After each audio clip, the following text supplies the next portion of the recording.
The world is changing quickly, and as businesses transform, so do their workplaces. As our world grows smaller and more globalized, businesses have started to increasingly face challenges in adapting their workplaces. As the leaders of tomorrow, the youth are most impacted by these changes as they struggle with disrupted learning as well as the ever increasing competition for jobs, but yet decreasing opportunities for work experience. Today, we will hear from a range of individuals with unique and incredibly impressive backgrounds. We will start off with Nur Farah Karim, a member of Team Defy Consulting, the first prize winners of the Young Entrepreneurs Case Competition, a worldwide case competition attracting participants from over 31 universities and 12 countries who will share their winning solution, the Skilled Workers Abroad program, as part of a Guru Advantage Global Professional Immersion program hosted by the Australia ASEAN Business Council. We will also learn about the Guru Advantage program with Eleanor Mark, the president of the Australia ASEAN Business Council, adjunct professor in UKM, and managing director of Venture Knots. Finally, we will gain some insights from our fantastic panelists as follows: Dr. Seri Douglas Fu, founder and chairman of Sakai Holdings Limited, and has been a nominated member of Parliament of Singapore, president of the Singapore Manufacturing Federation, and much more. As well as Penny Thompson, who is the head of resourcing, people, and development for Kingwood Madison, which is one of the world's largest law firms. She's a commercially focused HR leader with a master's graduate from Macquarie University. I would also like to add that the panel discussion towards the end is an interactive Q&A, so we would love for the audience to send their questions in during the session as well. And with that, I'm sure everyone's looking forward for the session to begin, so I'd like to start off by inviting Farah to take the stage. And I will be sharing the slides prepared right now.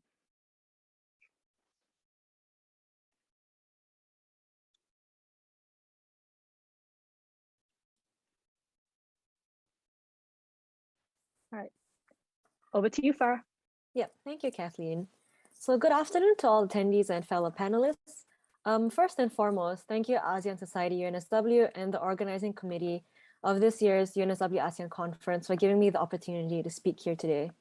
My name is Farah, and I am part of DeFi Consulting and intern team with the Australia ASEAN Business Council under Guru Advantage's Global Professional Immersion Program. Next slide, please. Yep. So in lieu of the COVID-19 pandemic, face-to-face business interaction has changed dramatically over the past year. With economic progress coming to a halt due to the dramatic change in today's business landscape, traditional business models and methods of engagement were ultimately disrupted. The halt of international travel and the disruptions to business operations has made it challenging to form new connections during this trying time. By taking part in ASEAN Society's inaugural Young Entrepreneurs Case Competition, my team and I were given the opportunity to build an innovative solution of our own to strengthen interpersonal relationships and connect business opportunities across the region. Through the competition, we discovered the true value of interdisciplinary collaboration. Coming from 4 different backgrounds, my team and I were able to apply our differing experiences and perspectives to create a solution that we feel has the potential to aid across all industries. This solution that we have developed is called SWAP, our Skilled Worker Abroad program. Next slide, please. So what is SWAP? SWAP is a virtual worker exchange program among businesses in the ASEAN Australian regions. SWAP aims to lower entry barriers for improved domestic and multinational business operations, provide a unique opportunity to upskill employees, and promote national growth through the retainment of local talent. Similar programs include government-facilitated groups as well as independent businesses like Airtasker and Freelancer. These existing models operate with a focus on the individual as a unit, connecting one person to a company. Most of these models are also reliant on physical exchanges, which has been made difficult by the pandemic. So this is where SWAP comes in. SWAP looks at connecting business to business, going beyond the individual. Not only do businesses get the benefit of upskilled employees, but also the opportunity to establish organizational connections with the potential for future collaboration. As SWAP is intended to run fully virtual, it's a fully virtual program, there is an added layer of flexibility compared to existing models. And SWAP is designed for maximal impact, having positive effects that span the micro to macro levels. SWAP aims to promote business relationships among Australia and ASEAN countries by initiating one-to-one cross-border engagements. As they entrust each other with their employees, they have the possibility to expand their network and form new relationships. At an individual level, employees also get exposure to new environments and people, which will allow them to broaden their skill set and gain a competitive edge amongst a very competitive global market. And as local employees upskill, it would also contribute to the growth of the local communities and industries within the countries, therefore aiding overall national development and also economic recovery. Next slide, please. So as winners of the Young Entrepreneurs Case Competition, we were then given the opportunity to undergo an internship with the Australia ASEAN Business Council under Guru Advantage's Global Professional Immersion Program, as mentioned earlier. And through this, we are currently developing SWAP with the aim of validating our solution through a possible pilot program, bringing along participating businesses. Through the guidance of Eleanor, Peter, and the business masterclasses, our journey in developing SWAP has developed from merely an idea to a possible minimum viable product capable in hitting the ground running. In making doing business overseas more accessible, we aim for SWAP to facilitate these connections as a means for exploring the possibility of overseas expansion. And in the process of refining SWAP, we've also had the chance to present our solution to high-profile individuals and business leaders in the ASEAN community, such as the ASEAN Business Advisory Council and the ASEAN Business Awards, just to name a few. The connections and discoveries that we have made through the Global Professional Immersion Program have been invaluable in giving us the confidence to face the competitive job market and future of work. Coming from vastly different backgrounds, such as medicine and health, actuarial studies, political science and engineering, together my team and I were able to bring forward our shared experiences in building a solution to uplift the ASEAN region through our Skilled Worker Abroad program. Next slide, please. So with your feedback, support, and connections to powerful networks, we hope to develop SWAP into a program that fosters close cross-border business relationships through upskilling local talent and providing businesses with an opportunity for exploration with lowered risk. So why wait? Let's get swapping. Thank you. Thank you, Farah. That was incredible, and I love learning about SWAP. And now over to Eleanor to tell us a little bit more about what Guru Advantage is. Many thanks for the kind introduction, Kathleen. It's a pleasure to be here with this distinguished panel. Expanding on Farah's presentation, I'd like to talk a little about the Young Entrepreneurs Case Competition, the global trends that we're seeing in the workplace, and Guru Advantage's Global Professional Immersion Program. Next, please. The Australia ASEAN Business Council and Guru Advantage were willing partners and sponsors of the Young Entrepreneurs Case Competition, or YECC, for a number of reasons. Two reasons primarily. Firstly, the UNSW ASEAN Society is an exceptional and dynamic group, and we are strong supporters of its vision, its ambition, and its initiatives. That's why on behalf of the AABC, I signed an MOU with Dr. Anthony Sanjaya, President of the UNSW ASEAN Society, effective today. Secondly, in a time of phenomenal disruption that's caused by COVID-19, digital acceleration, increasing economic and generational gaps, it's critical that we start to listen deeply and tap into the limitless ideas and mindset of today's youth for solutions tomorrow. The YECC challenged university students and recent grads to propose innovative solutions for strengthening interpersonal relationships and connecting business opportunities between Australia and ASEAN. Competition was very fierce, and there were submissions from 31 universities across 12 countries. And Defy Consulting, Farah's team, won with its Skilled Workers Abroad program, SWAP. There were many other interesting ideas that were presented by contestants. And Kathleen, congratulations again to you and your team for the success of the Young Entrepreneurs Case Competition. It was exceptional. Next, please. We can't predict where the Australian or ASEAN workforce will be in the next century. What is certain is that the fourth industrial revolution, or IR 4.0, and globalization 4.0, those major technological and globalization advancements are going to impact the workplace. You throw in the devastation of the COVID-19 pandemic, and there is a global urgency to reskilling and upskilling the workforce and to better prepare businesses to adapt to these disruptions. What's becoming clear is that key to preparing for the future of work is the need to firstly live in the beta mode, or to coin a phrase from E&Y report, where you constantly learn something new. Employers care less nowadays about traditional degrees and more about proof of job-ready skills. There is an urgent need for innovators, problem solvers, self-actualizing learners, and the ability to collaborate and co-create with others. Secondly, improving digital skills. There are multitude of micro courses available now for all levels.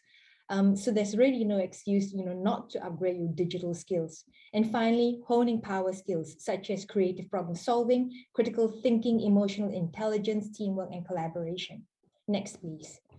As the workplace changes, it's critical that people invest in themselves and develop valuable skills that are less at risk of being substituted by technology. And that's why Farah and her team are gaining an invaluable experience developing their SWAP idea under the Global Professional Immersion Program.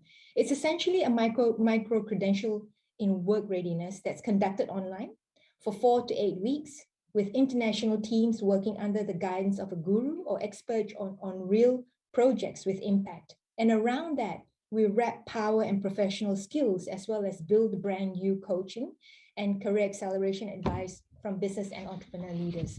And our implementing partners are the National University of Malaysia and the ASEAN University Network's AEC thematic. We're very pleased that it was endorsed in the APEC Connectivity Report as one of the best initiatives, and is also supported and recognized by the ASEAN Secretariat for its contribution to reskilling and upskilling of the workforce. Next, please. The feedback that we get is that interns develop skills and work readiness experience that's valuable, but importantly, it's transferable wherever they go. Also, just as importantly, is they're so much more confident to face future challenges because their experience is now across disciplines, it's across cultures, and it's across borders. Host organizations get professional insights, and they also get access to business capability and talent pipeline, and it satisfies their community service responsibilities. But more generally though, the program nurtures youth leadership, entrepreneurship, and it connects cultures and generations. Next, please. Another example of a project we're launching is with MICPON, one of the largest companies in Thailand, looking at strategies for transitioning an important secondary city into a smart city. Borders may be closed, but opportunities like this give companies the ability to access global talent and grow business capability for local projects. And that's particularly important given the phenomenon of the Great Resignation or the Great Attrition, with which businesses are also grappling. According to a recent Microsoft research report, over 40% of the global workforce is considering leaving their employers this year. But I'll leave it there because I'm sure we'll have the opportunity to explore that and much more with Douglas and Penny. I'd just like to say though that being on this panel is like a virtual reunion because Penny's company, Kingwood Madison, has been a strong supporter of the AABC for years, and Douglas is a very important representative of the ASEAN Business Advisory Council with whom we partner. I'm very grateful they accepted my invitation to be here today. Thank you. Thank you, Eleanor, and thank you so much for telling us about the Global Professional Immersion Program. Definitely sounds like something I'd love to do in the future. And I will stop sharing screen now.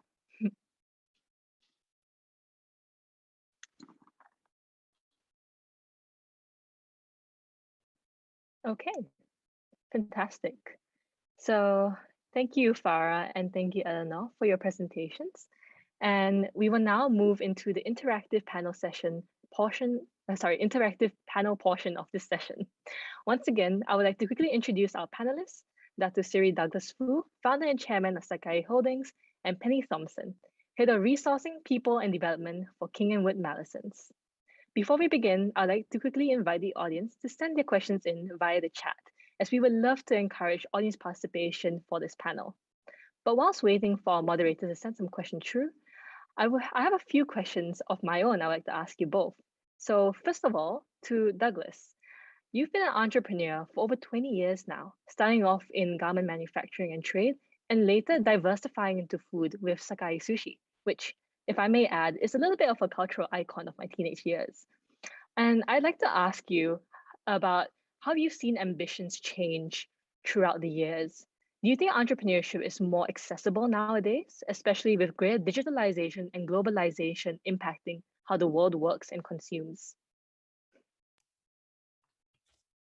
Thanks, Kathleen, for the very interesting question. Maybe I could just highlight and share that I grew up in the era in Singapore where the nation building was actually attracting enterprises to Singapore. And so the training at that time in education was really training skilled workforce to support all these investments that was coming into the Singapore economy. My father is an engineer at that time.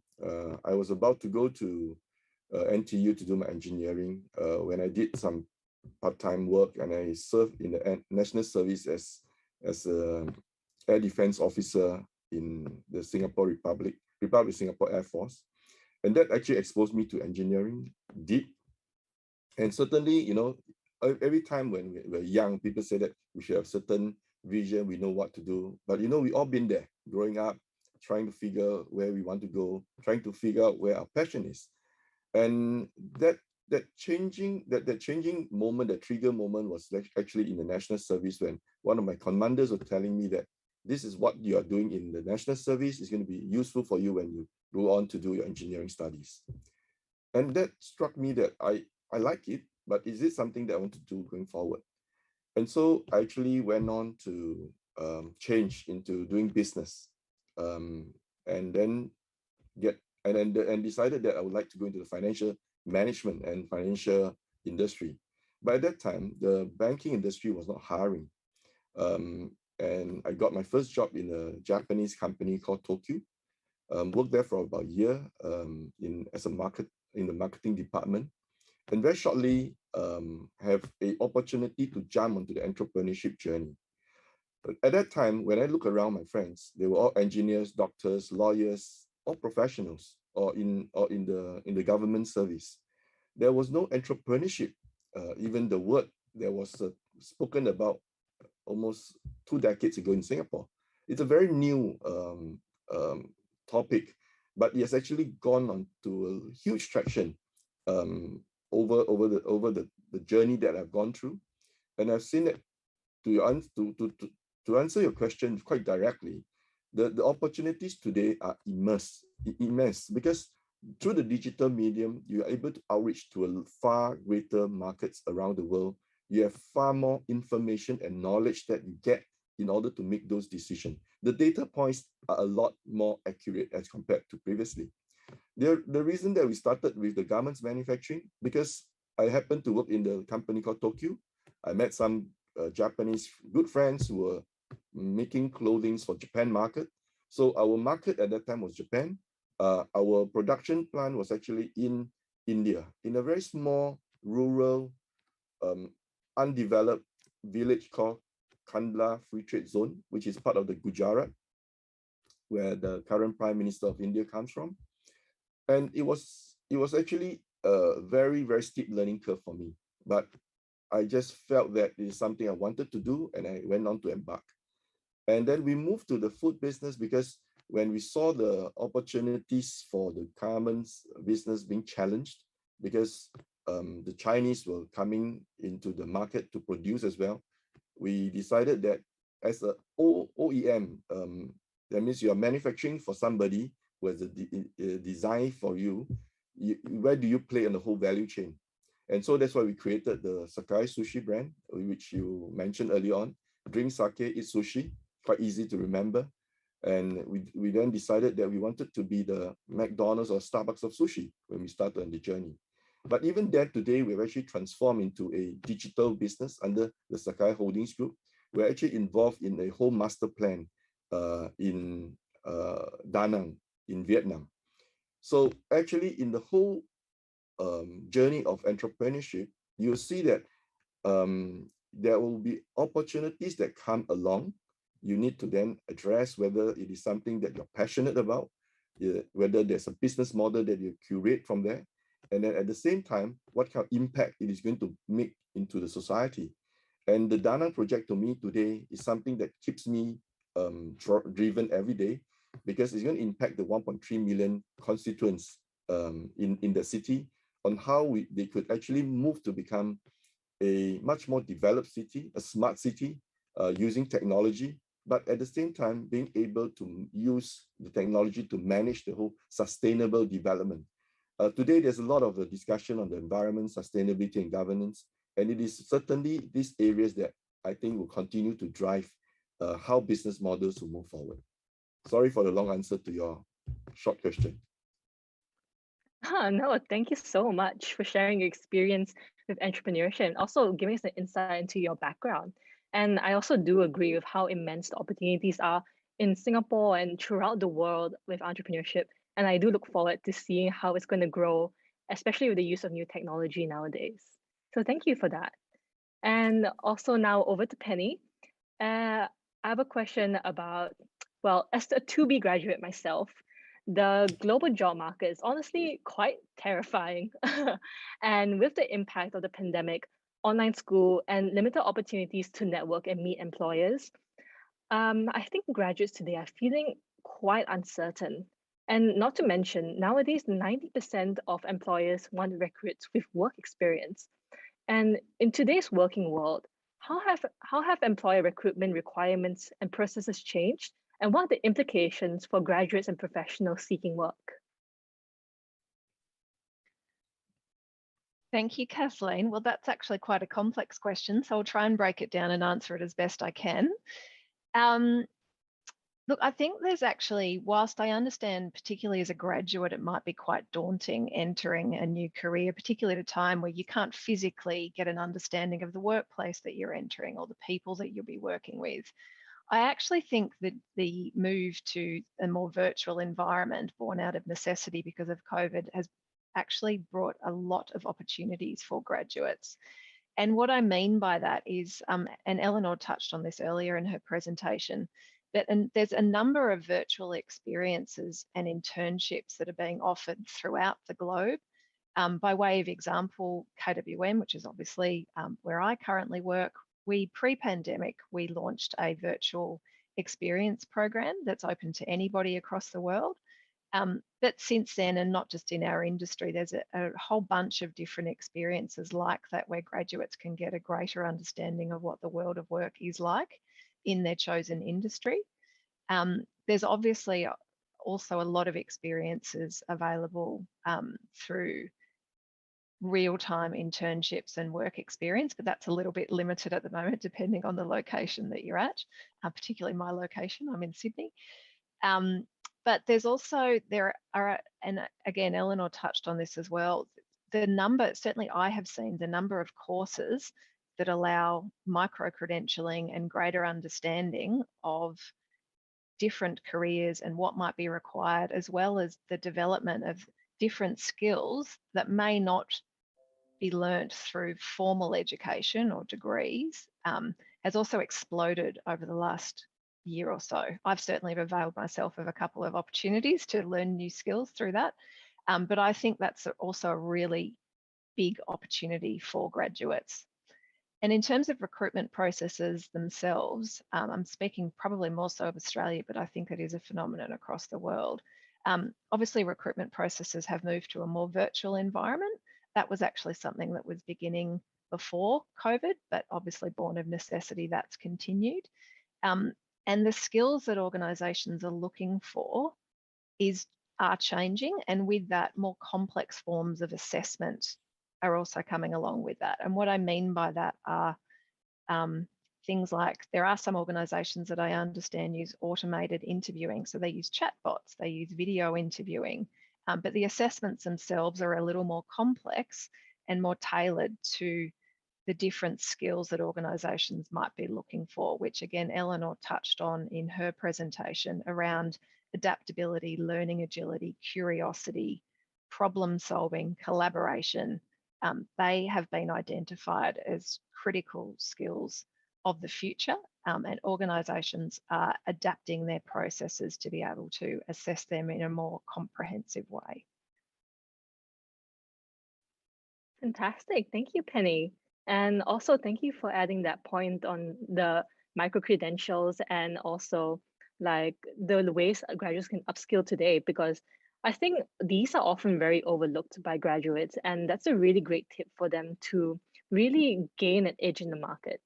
And also, I wanted to ask you a little further on the Kingwood and Madison's virtual experience program, because I don't hear very often about virtual internships. Could you expand a little bit more about it?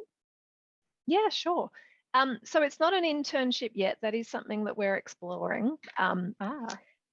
Yeah, but the experience program that we offer is there's two virtual experience programs, and they're open to anyone in the world, and it gives a sense of what day-to-day work would look like as a lawyer in our firm, no matter where you are in the world. So yeah, you get an experience of a problem, what it's like to have certain client demands, instructions, so you actually understand what a day would look like, which is quite critical to gain that experience.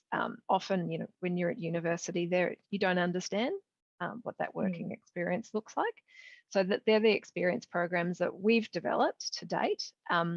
There are a number of virtual internship programs that are offered in different industries and in other organisations, particularly more overseas and in Europe than necessarily in Australia. So yeah, I'd encourage you to look for those opportunities as well, as I think they'd be great. Okay, thank you for that. All right, so over back to Douglas. As aforementioned, it's a pretty tough, uncertain job market out there for today's graduates. And entrepreneurship is often considered something that's a little bit more of a risky career path. And many have now turned to looking for stable jobs in fear of failure. I was wondering, how would you encourage entrepreneurship today? And do you think there's any way to mitigate or reduce the risks involved? So you are actually asking whether the graduates should jump onto the entrepreneurship journey? Yeah, in a way. Or people who may have been in the workforce for a while who might want to look into entrepreneurship now. Earlier on, I mentioned that I grew up in the era where entrepreneurship, unlike today, being as a career option for choice, was not really one, because we all trained to be professionals. So my dad is an engineer. So when the chance for me to jump on the entrepreneurship journey, it was quite difficult because there was no support like what we have today. In fact, I was very much part of the whole Singapore program of starting this whole action for community entrepreneurship. We started to make sure that we have the whole financing, the angel funding, the VCs, the PEs. In the early stages, there were none of this. But today, it's quite different. So many times when I share with, or go to schools to share with undergrads or graduates, there's always this question, which is the path?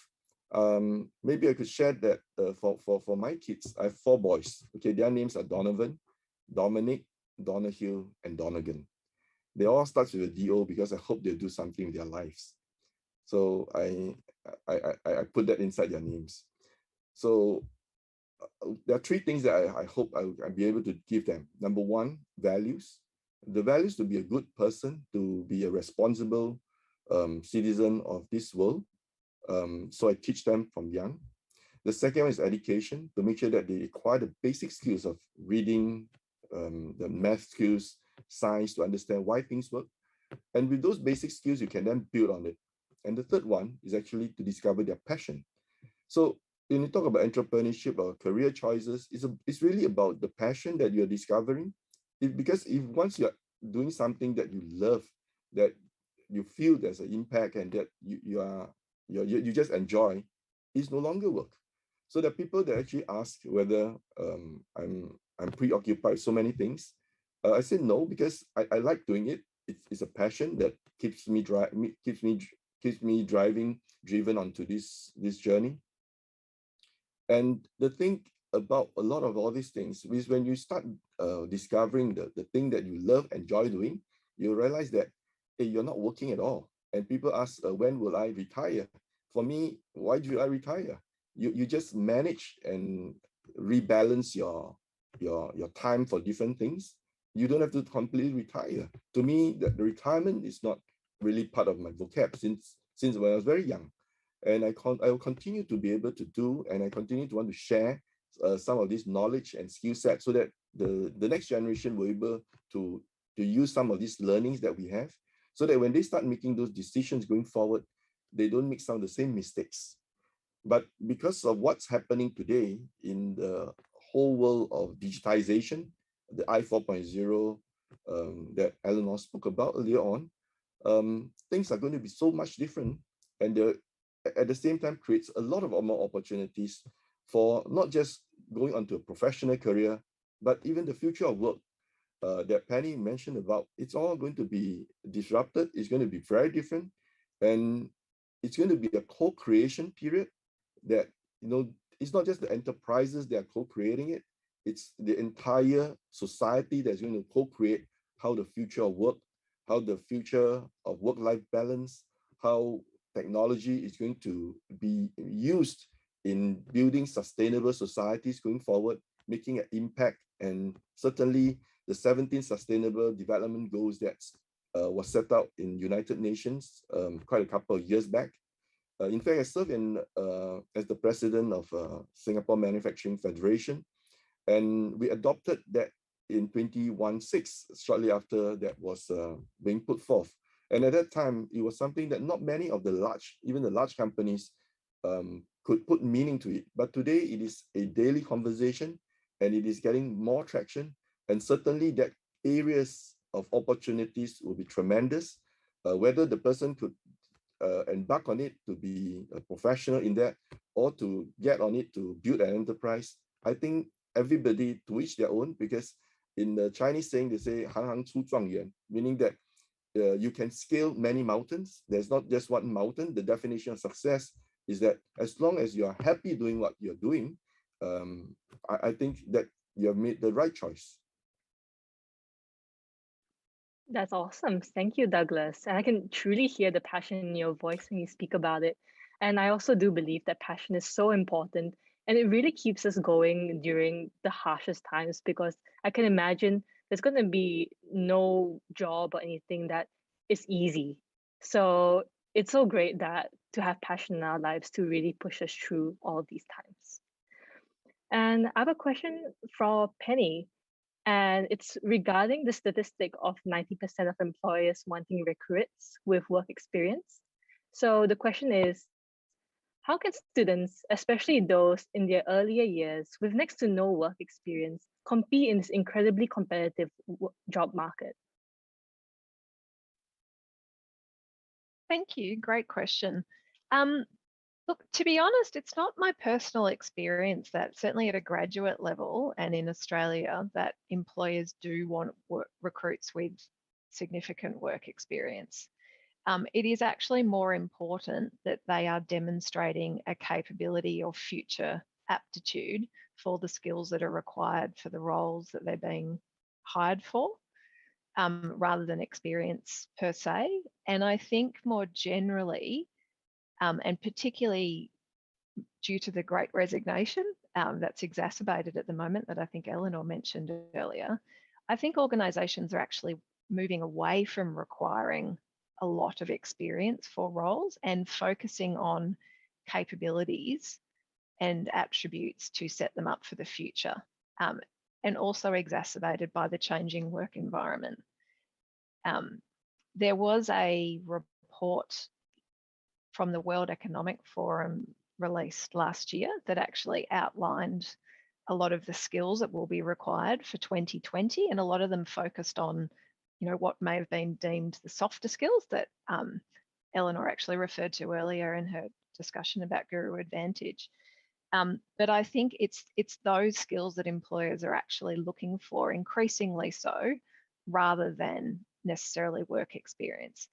But to answer the question around work experience and how to gain that, if you're still a student and you don't have the ability to do that, I think it is through a demonstration of interest in the company that you're applying for, and that interest can be demonstrated through doing virtual internships or virtual experiences that the company might offer. But also through doing some of the micro-credentialing programs that we talked about, and that's not necessarily company specific, but that's just to demonstrate a learning curiosity and a desire to understand the world of work. Great answer. Thank you so much. And I think it is especially important for many of us to hear, because I think throughout my entire university career, even in high school, I was often told that work experience was like the top tier, most important thing that you needed to get a job and to be employable. But to hear that graduates can also gain capabilities via micro-credentialing or just showing an interest in the field that they want to go into is such a game changer. And I really appreciate you telling us that. And we've also Kathleen, got a couple of questions. Oh, sorry, Douglas. can I just jump in and chime in a bit on that one? Oh, absolutely. Yeah, from the employers or enterprise, because I also serve on Singapore National Employers Federation. So there's always this discussion of what do employers look for, especially the undergrads or the graduates will always have this discussion. I'll borrow some Chinese leaders' words that 不管白猫或黑猫，会抓老鼠的都是好猫。Meaning that we don't care whether it's a black cat or a white cat. As long as the cat is able to catch the mice, that's a good cat. So it is really not about the work experience. I think those work experience are actually building up for the capability to be able to solve those problems or challenges for the enterprise and build a business out of it. And that's why I think the enterprises and employers will always look for that. And when we first started the business in the beginning, my HR colleague would say, oh, these are the criteria. And I asked her, why do you do that? She said, oh, because we could make sure the guy have experience, then they will be able to do that. So I remember when I started looking for a job in the finance sector, you always ask, do you have prior experience? I don't have prior experience because nobody gave me the first opportunity. And if everybody wants to look for an experienced person, and the whole society does that, then the young graduate will never find the opportunity. And the matter of the fact is, it is changing. It has changed quite a lot. People are a lot more open that the prior experience can only tell you so much, but it's actually what the future. It's like, financial modeling. They will always tell you how the past performance of a certain fund is, but, it doesn't tell you what the forward performance of the fund. But the more important of the enterprise hiring anybody or bring somebody onto the team is about building something that's progressive and forward-looking and solving and building a future together. And if I think you're able to bring that onto the table and have a very robust discussion, it'll be very interesting because sometimes I don't know whether, I will just share openly that when I was trying to manage and discussing with my HR colleague, I've always that idea of when the interview, everybody is trained to perform an interview session. But in my humble opinion, the interview session should be a very open platform and open opportunity for the would-be employer and would-be employee to share and be open about what they want. Because once you shake hands and you start on going on the journey, the employer will discover that the person who, because to get the job will say that I could do all these things, but actually the person can't really perform maybe at the maximum capability. And then the employer, while trying to attract the employee, has painted a very nice bit of roses and say this organization is so good and so fantastic. And then when the person joined the company and say, oops, I think it's a misrep on how I was presented. So this is a first step to a unsuccessful matching of the employer and the employee.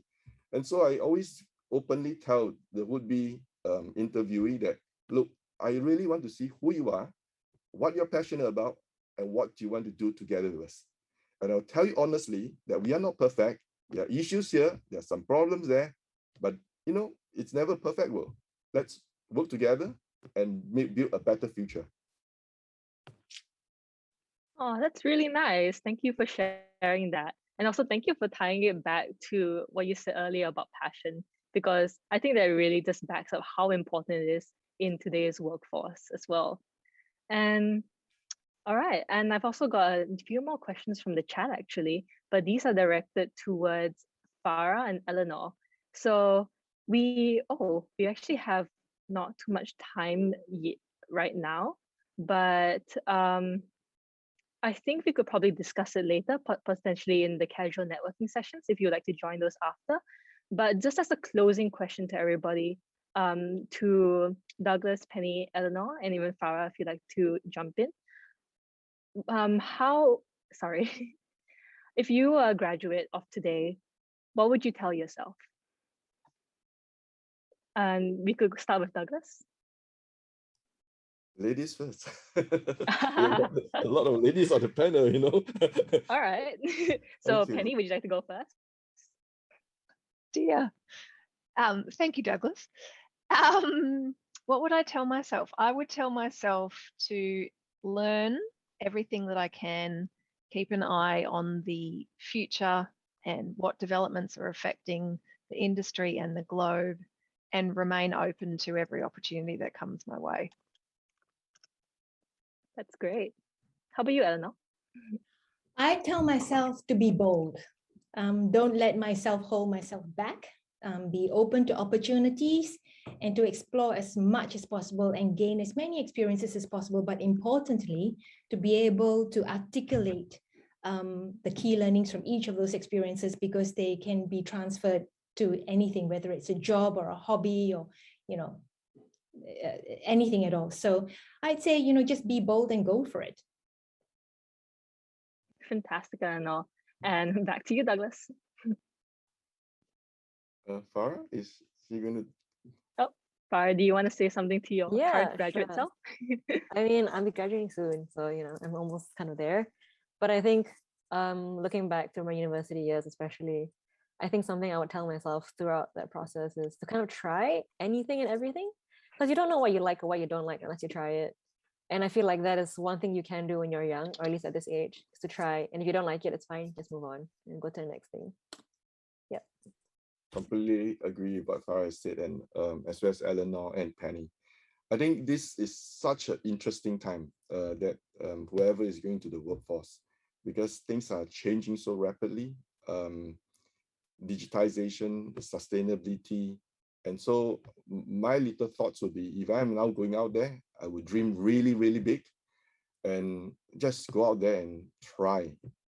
Yeah, like what Eleanor has made it quite plainly, be bold. That's fantastic, everyone. Thank you. And thank you, Farah, Eleanor, Douglas, and Penny for taking the time to speak today on how our workplaces and job markets will be changing as the world becomes increasingly globalized. I would also like to thank everyone who is attending here today for being active and participating in our panel.